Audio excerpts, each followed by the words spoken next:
Well, hey guys, how's it going? Do you have a DJI Spark or planning on getting one? Did you know that there is several different ways to be able to take off and land with this? Which one is the best for you? Let's talk about it. Hang on.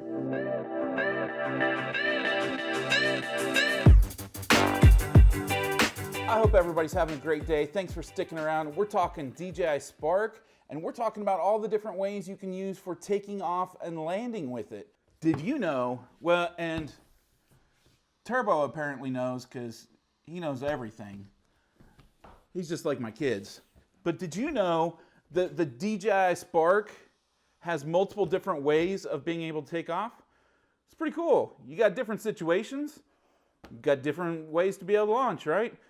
So the first and the easiest way to take off is to use gesture modes. It's cheaper too because you don't need to have this thing. If you don't have a need to fly far or fly fast in sports mode and you just want to take some selfies or something along those lines, you know what you can do? Gesture mode. So let's try that. All right, so you stick it in a palm, okay? I'm gonna do it right-handed. You get it, you look at it. Oh, you know what I can do? I'm already recording. Look, the lights are not red. You know what that means? I got a video right here that you can check out that tells you all about the lights. But the lights being off means you're already recording. So we got to do that. We got to turn that off before we can do. So there we go. Now my red lights are back on. So a palm launch isn't really a palm launch in my opinion. So I hold it like this. So I got 3 fingers on this side, thumb on this side, index finger back here where I can easily reach the power button. And that's what's going to tell it to do the actual palm launch itself. So let's give this a try. I'm going to do 2 quick taps of the power button. I'm going to do dit, dit. Face aware successful. It turns green. It told me the face aware. It recognized my face, and then I'm just going to gently let it go. The home point has been updated. Right. Please check it out. So there it is. I'm going to scoot it back a little bit. Oh. So I'm going to get up. All right. Do you see me? All right. So now landing. We're going to stick our hand underneath it. And for the palm landing, I actually do a flat palm like that, okay? And I let it just rest into my hand. You gotta make sure your hand is under it far enough so that it lands solidly. You don't want it to land out here like this and fall over, right? So make sure you get your hand under it far enough. You don't only wanna stick your hand probably underneath it about this far, but you have to be looking at it for the face aware to recognize what it's that you are looking at it and you're trying to command it with your hand, and that's where you put your hand underneath it. Then it's just going to settle down into your hand. So that's using gesture controls to be able to launch it and land it. Now the next one, we're going to use our phone to launch it. So there is a little button right over here, and it's just an arrow pointing up. It's got a circle with an arrow pointing up. So that is using the software, the DJI Go 4 software, to be able to launch it. So I'm going to hit the up button to launch it. It's going to say, ensure the conditions are safe for takeoff. The aircraft will climb to an altitude of 4 feet and hover in place. Now that's important because I'm here inside the house, and for this video for you guys, I'm launching here from the countertop so that you guys can hopefully see a little bit of it. All right, so I need to make sure that I got 4 feet here, and I've already tested this, so hopefully it's all right.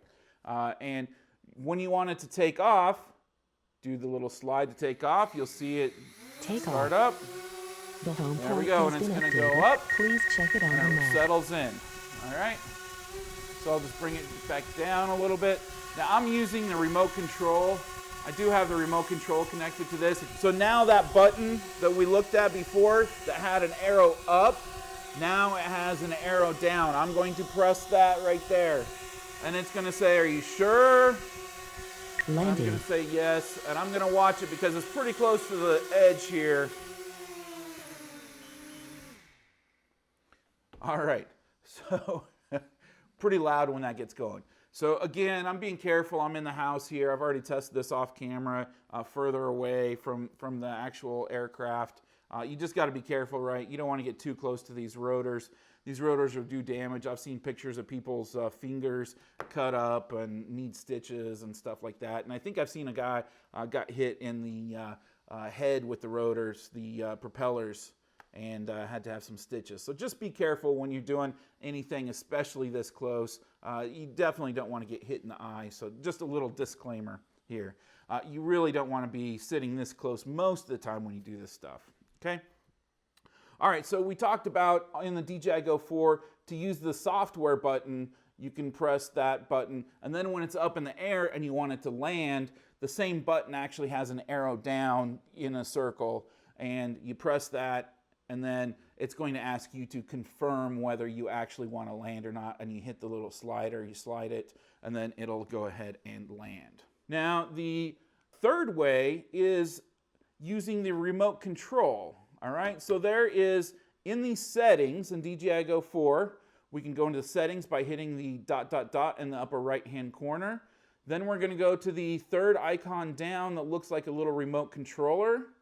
And in the button customization section, there is 2 function buttons that you customize. So there's a function button here, and then there is a button here on the remote control. And you can customize different activities that occur when you press one of those. So I'm going to change the function button right here so that it is launch and land. So I'm going to go into the settings in DJI Go 4, go to the third button down.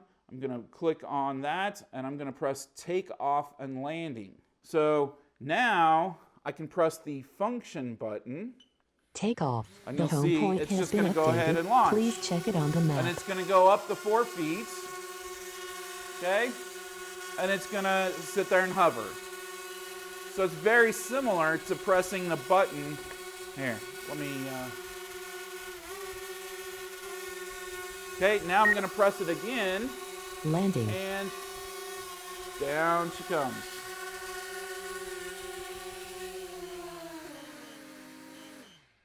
So that's pressing the function button. That's customize that function button right there to be able to make it so that it automatically takeoffs and lands.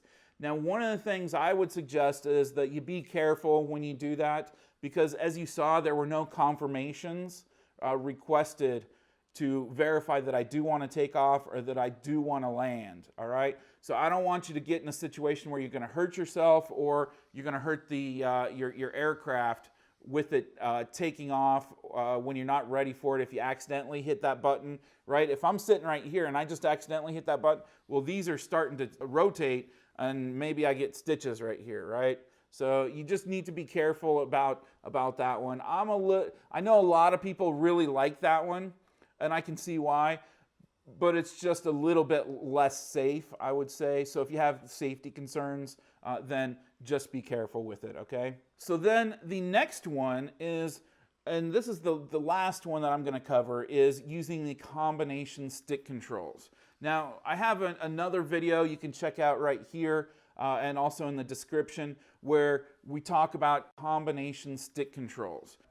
In the manual, it talks about this as a way to be able to kill the motors, the propellers, while it's in the air. It doesn't actually do that, so you don't have to worry about that. All right, so we're going to use the combination stick controls. On our remote control, we're just going to go we're going to do diagonal in and down. Okay, not down. You can do, really, it doesn't matter as long as you get the sticks to the left stick down and to the right into that corner. You don't have to go down and to the right. You can just go angular in there, as well as the right one needs to go down and to the left. So both of them down and to the middle are at the same time. So if I just do one, nothing happens. If I do the other, nothing happens. But if I do them both, watch the Spark, it's going to start the motors. Now doing that just starts the motors. It doesn't actually launch it and make it take off. So as you can see, it's just sitting here going slow, and then now I'm under control of it, and now I can left stick With the left stick, I can push it up, and you can see it power up, and that's throttling it up. Okay? And then you're under control. It's not going to automatically go up 4 feet. Okay? So I'm gonna scoot it back. So let me go ahead and land it.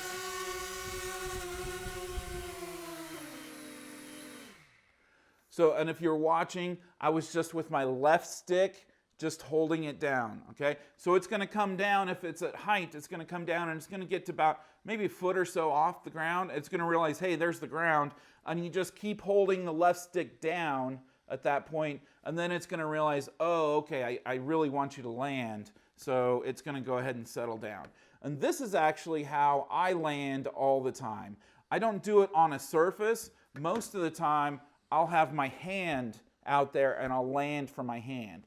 And in fact, most of the time I take off and land from my hand, pretty much all the time. So there's a couple of reasons for that. And I'll show you here in just a second how I actually do it, so you can see that. But the reasons behind it are, look at how low it is. There's no legs here. And even if you buy some of those legs, you can buy for maybe like $7 from any of a number of different vendors. There's different styles. Some hook on the arms, some hook onto the body. I'm not a big fan of those. I don't like stuff hanging down. There's these visual positioning sensors here.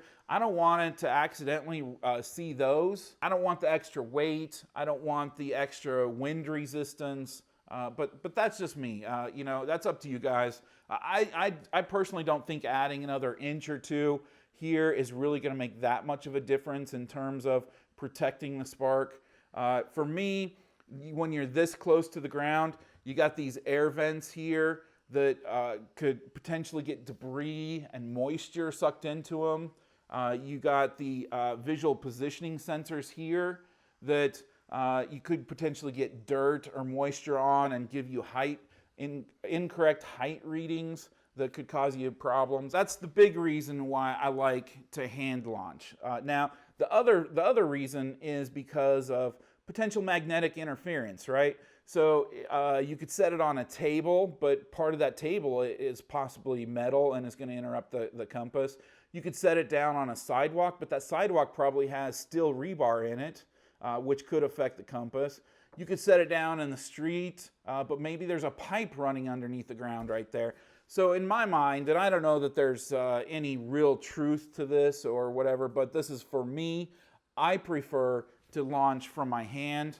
For me, that makes it so that I'm less likely to get the VPS, the visual positioning sensors, dirty to cause any problems.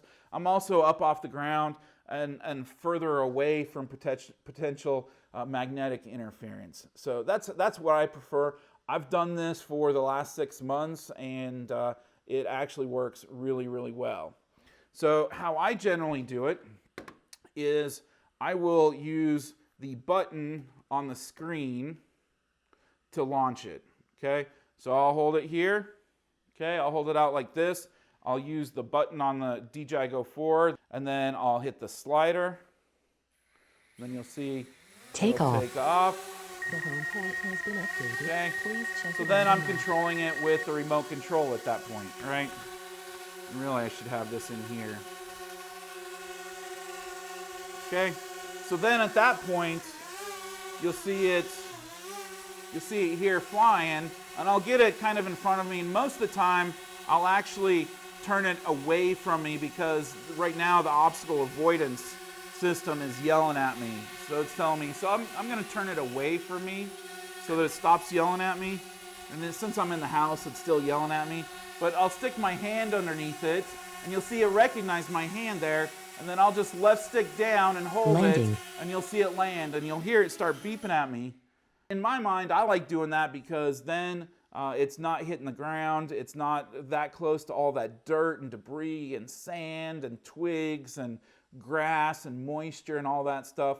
And it's also further away from the magnetic interference. So just in case you couldn't hear while my Spark was landing there, you saw it sitting there floating, hovering. I'll generally turn it away from me because even if you have the obstacle avoidance turned off, when it's that close to you, it starts beeping and screaming and stuff. So I just turn it away from me so that the camera is pointed away. I'll stick my hand underneath it. probably less than a foot away or so. You'll see it generally, it'll rise up just a little bit, and at that point you know that it has recognized your hand is there. So then I just left stick and hold it back, and it'll start going into the beeping mode, showing that it is landing, and the mode will turn to landing. And then I just keep my left stick held back while it settles into my palm and wait for the propellers to stop turning. And that's it. Then I can let off the left stick. That's how I do it.